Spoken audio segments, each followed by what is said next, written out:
Hi everybody, Dan Illman, Mike Beer, race number 6 at Meydan on the Dubai World Cup undercard is the $2 million Golden Shaheen. Let's take a look at the field. We've got 3 horses that are going to be running for North American-based ownership groups. Let's take them in post-position order. We'll begin with a very familiar name, Mike. That's the number 1 stall walking dude, and he's just a hard hitter. Yeah, very cool horse, hard-hitting horse. They run him a lot. He shows up and he runs every time. They're taking a bit of a shot here, going for a $2 million purse. Listen, I suspect, I know it's a long trip for this horse. I suspect it'll just show up and run again. That's what he does. That's what Stall Walking dude's been doing for a long time. I think it's going to be tough for him to win this race. I'm hoping that he comes here with a good performance and gets a piece of Nothing seems to faze him. He just, as you say, shows up every time. He's 7 years old. He's seeking his 18th lifetime win. He's Bayard triple-digit figures in, 7 of his last 8 starts. Pretty nice $16,000 claim for David Jacobson. What do you think of his inside post position? I kind of like him when he's on the outside. Yeah.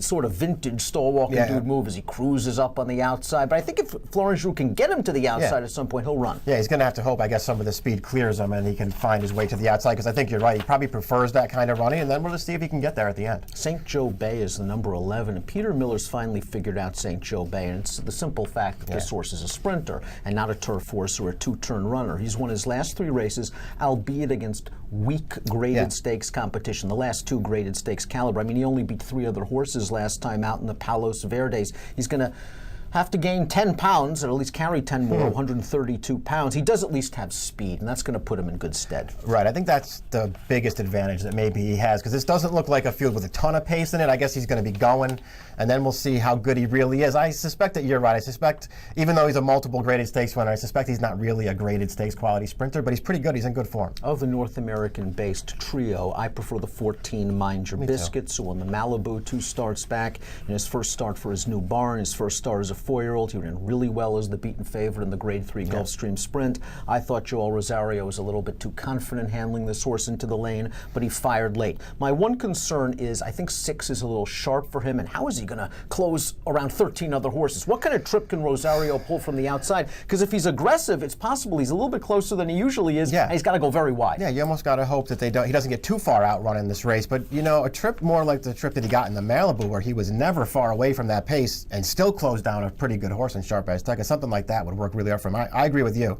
This is the American that I like the most in this race. I think he's a good horse, and I liked his last race just fine. The number 2 is Mora Wish, who's quietly becoming one of the better sprinters in Dubai, winner of the Group 3 Mahabal Shamal last time out at 6 furlongs. He beat 6 of these common foes, but that was the day where you needed to be up close and on the rail. Mora Wish made the front. He made them pay. He held off Cool Cowboy and company. This horse ran really well to be 3rd last year in the Dubai Golden Shaheen. You can argue he's the speed nearest the rail. He could be very interesting at a price. Yeah, I agree with that. I mean, I feel like he has to go, though. I think all of his best races are where they use his speed and put him on the front.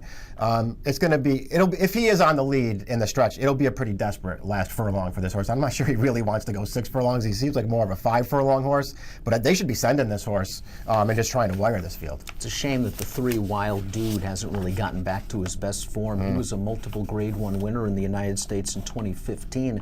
He was sold to Korean interests over the summer of last year, and he just has not run well overseas. Yeah, I liked him over here.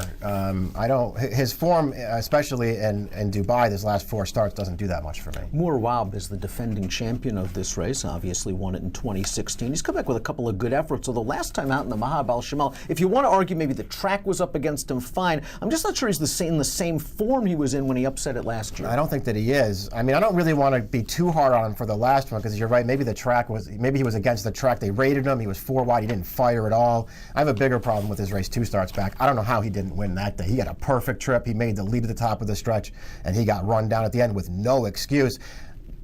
They should get more aggressive with him, Dan. They should ride him in this race like they rode him in this race last year, where he went after XY Jet and dueled him down through the stretch. They've been rating him this year. It's not working out. Ronaldo the Wizard won his career debut back in 2008. He's a remarkable horse. He's 11 years old. He won this race over the old synthetic track in 2013. It doesn't matter if it's synthetic or dirt. He's going to fire every time. You get the feeling that he's probably not a true Group 1 horse at Meydan, but give him a little bit of pace. He's going to come with a run. He beat a couple of these last time out. He was going to run in that Mahabal Shamal. He came down with a little illness. He had a temperature. He had to scratch. So Ronaldo the Wizard, he's the kind of horse I would expect a good effort, maybe underneath. Yeah, I don't know if he can get the biggest piece of this purse, but I think he can get a piece of it. He will be running at the end of this race. It all comes down to how much pace does he catch in front of him, and then, what kind of trip can you work out? Dundonald ran pretty well to be third in the Mahab al-Shamal. He's been knocking on the door in his last couple of races. He just doesn't win very often. His most recent win came way back in 2015 on turf at Hong Kong. He's still a dirt maiden, but he's run well in all 3 tries. His last 3 starts, you're right, he's run well all 3 times. There are no excuses for him in any of those races. He just wasn't good enough. I take that back. Maybe he had a little bit of an excuse 2 starts back because the winner did bother him a little bit in the stretch. I just don't think he was winning that day. No excuses last time, man. Right up on the pace, on the rail, with the horse that wound up winning the race, and he was no match in the stretch. Japanese Connections taking a shot with the 7 Dioscora. This is a 3-year-old taking on older horses. Didn't do much running in the Mahab al-Shamal. He's got to improve. He was an upset winner of a stake 2 back in Japan. Right, he pulled off that upset. They brought him over here for his last race, and he was no match. The 8 and 9, My Catch and High on Life, they're both coming off wins. You get the feeling, again, like Ronaldo the Wizard, they're probably not up to even to his standards, and Ronaldo the Wizard might not be up to the true Group 1 standard at Dubai. Horses that are going to be tested for class. Yeah, I would be a little interested maybe in My Catch, who they've switched over to dirt just for his last 4 or 5 starts, and he's run fine. He was off of a layoff last time, so you want to give him maybe a little bit of it, because this is only his 2nd start off of a very long layoff. But he got absolutely loose on the lead last time, and they walked in there. There was no pace on. He's not getting that trip in this race. Not Listening to Me is trying dirt for the first time. You just have to wonder if he's going to be overwhelmed by the expected pace. Yeah, I'd be really worried about him getting outrun early in this race. We respect the North American-based runners, especially Mind Your Biscuits on the outside, but we're both going to go with local hopes. Let's take a look at our selections for the Dubai Golden Shaheen. We're both trying to get a little bit of a price. Tell us about the 13 Comacus. I don't know what there is to really say about him. I just feel like since they switched him over to dirt for his last 3 starts, first of all, he ran really well at this meet last year. He was a turf horse then, but he ran really well at this meet last year on grass. They switched him over to dirt. His dirt form was fine. He ran into a really good horse in his dirt debut. That Desert Force was way too much horse for him, and he couldn't go with him. I liked his win 2 starts back. He drifted very badly in the stretch of that race, but he actually stayed very gamely to win that race. And last time, they just took him back off the pace. That's that inside speed track you were talking about. He had way too far to come at the top of the stretch, but he was running at the end. He got up for 4th. I don't know. I think he fixed this race pretty well. I like his dirt form. I think William Buick's going to revert to more aggressive tactics. I'm not saying they're going to the lead, but I think the plan is to break, sit off St. Joe Bay, probably the other horse, Morabige, to the inside. And what's wrong with a 3-wide tracking trip at a nice price? Yeah, I agree with all that. His last 2 races are good.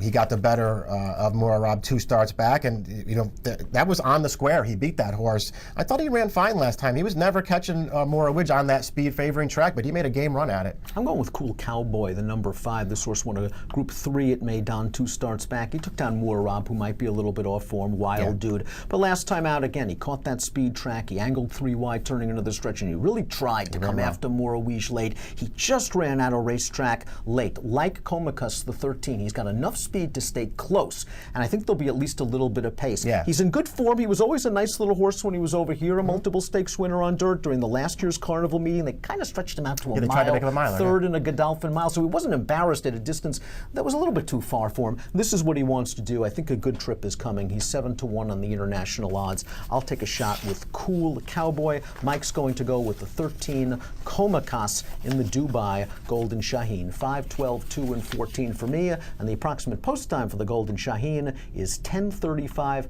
a.m. Eastern on Saturday. Best of luck.